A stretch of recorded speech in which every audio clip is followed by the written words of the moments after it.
Jamie Rubin is a former assistant secretary at the U.S. State Department. He's now a visiting scholar at Oxford University, and he joins me now live from France. Jamie, comparisons have been made with the Kosovo crisis, for instance, and the international response to that. Is the comparison with Syria fair, do you think? Well, I think the crises have some similarities. Certainly, we're talking about a massive death toll in Syria, over 100,000 people, just like the threatened war in Kosovo. And we have a terrible dictator, Bashar Assad, slaughtering his own people the way Slobodan Milosevic was. But I don't think this proposed use of military force that people are talking about is really analogous to Kosovo at all, and I'll tell you why. In the case of Kosovo, there was a large strategy, a strategy of diplomacy backed by force. The West, led by the United States, was trying to bring peace and prevent genocide in Kosovo, something we ended up doing. In Syria right now, all that President Obama and some of our allies in France and Britain are trying to do here is to deter Bashar Assad from using chemical weapons.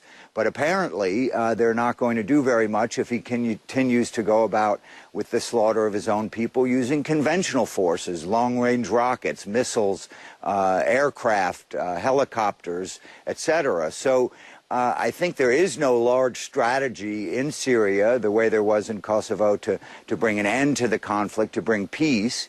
Instead, it's a response to a violation of this long-standing international norm, the 1925 Geneva Protocol prohibiting the use of chemical weapons. And for that reason, I think it's valuable, but it's quite limited. And now, what are the options for the United States now? We're seeing at the United Nations, Ban Ki-moon, others, even Lakhdar Brahimi, saying, you know, don't rush into this. Any text at the UN Security Council among the P5 will get vetoed potentially by Russia and even China. So what are the options for the United States right now, do you think? Well, I think that the diplomacy going on at the United Nations is really something being done largely for the benefit of the British Prime Minister, perhaps the French government as well. They normally see the need for a UN resolution as bringing an international law to bear and something that they would like to try to do before they participate in any potential use of military power. The United States generally doesn't see a UN resolution as absolutely necessary.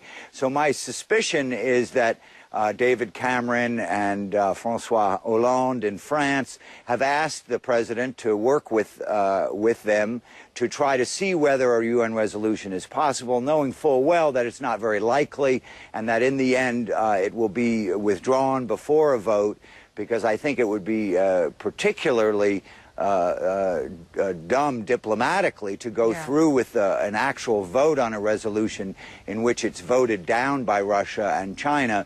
That would severely undermine the legal case for using force in Syria. All right, Jamie Rubin, thanks very much for your perspective.